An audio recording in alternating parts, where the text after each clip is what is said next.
So looking at, hold on. Okay. Does that make a noise? No? Okay. So looking at this, what I want to do at this point is I want you to learn how to solve an absolute value. We currently have a situation where we're looking at the absolute value of what? X minus 70. And we're looking for where it equals what? 27, is that correct? Yes. Okay. So one thing I want you to notice is when you first look at this X minus 70, first think about this expression right here. Where's the 70? Is it on the inside of the function or is it on the outside? It's on the inside. If it's on the inside, then it's inside with the x, correct? The x is always part of the function. Okay, so if it's on the inside, it's with the x, it's going to impact your x's. So are your x's horizontal or vertical? Horizontal. Insiders are also liars. Anything on the outside, those are the good guys. They tell the truth. But if they're on the inside, they're always liars. So when you look at this, it's like negative 70. So you'd think that it moved to where x equaled negative 70, but it's a liar. So what did it actually do? It actually moved to the right 70.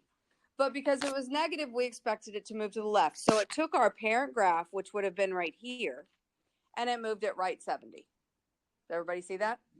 Okay. So now if we're going to solve this, this one I'm real picky about, okay? There's lots of things in algebra you can do, and I can follow your math, and it's all good. But what I'm not a fan of is memorizing stuff, okay? If you have a tutor or anybody else instruct you on how to do this, they're going to tell you to do this a little trick.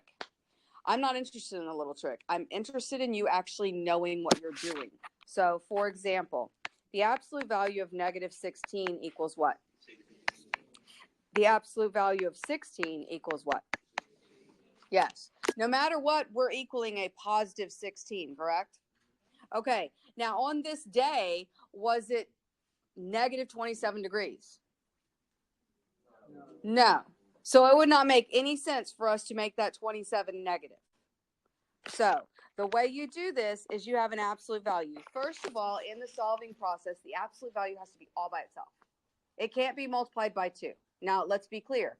If it has a 2 on the outside, can I distribute it in and make it 2x minus 140? No. This is jail right here. X minus 70 is in jail. Nothing goes in and nothing comes out. Okay? Once the absolute value is all by itself, then we can break it out of jail. And this is how we do it. We create 2 equations. Okay? One equation is going to be x minus 70 equals 27.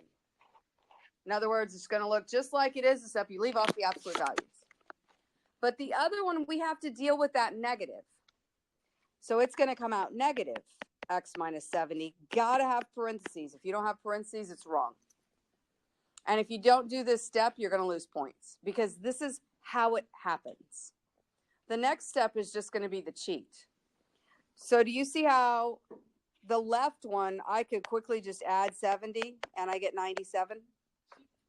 Okay, that's the easy one. The other one just has an extra step. You see how the left side is being multiplied by a negative 1? What? No, I don't. What happens if you multiply a negative 1 times a negative 1? So I'm going to multiply both sides by negative 1. So when I multiply the left side by negative 1, what's going to happen? So I just get x minus 70. Everybody agree? Yes. When I multiply 27 times a negative, what do you get? Okay, so this is the cheat you're going to hear people say. Oh, you just take the absolute value, what's inside, and you set it equal to the plus or the minus. No, you don't. Because didn't you just tell me it wasn't going to be 27 degrees below 0? So then that doesn't make any sense. That's just some cheat. This is why it happens. And I want to see the why step. After this class and you go on, hey, you feel free. But you're going to do this long enough that you're going to understand why. Do y'all remember your inequalities? You know, I got this greater than or equal to something. Do you ever remember anybody saying, oh, yeah, you take the inequality and you do the plus or the minus of it? But then when you do the minus one, you got to flip sign. That's just you memorizing something. That is not you understanding as to why. So once again, when we get to that, I'll be showing you why. Okay, so now all I have to do is what? Add the 70. What happens when I add the 70? What do I get? 43. Now I'm going to go look at my graph. Check out this graph here. Does it look like it might be 43 and 97? What do you mean, no? Pretty sure this is 43 right in here. This is 97 right in here. Yeah? So where my graph crosses at 27, there's my two answers. Now here's the catch with absolute values. Sometimes you get answers even when it can't happen. So I want to do another one with you. Say, for example, I gave you x minus 5 equals negative 10. What can you tell me about the parent function graph? Based on this right here, what would the graph do? The parent graph would move how? Why 10? Is 10 on the inside with my x? 5 to the right. So here I go at 5, and I got this going on, right? Okay, now I want you to think about where negative 10 is. Do those two graphs intersect? So there are no answers. But I'll get some. Here we go. I take it out of jail. X minus 5 equals negative 10. And negative x minus 5 equals negative 10. That's your first step. Always, always, always. Unless, of course, once you get your absolute value by itself. I add the negative 5, and I get negative 5. I get x minus 5 equals 10. I add the 10, and I get 15. But I thought there were no answers. Every time you get answers with absolute values, you always have to check them because you don't know whether they're real or not.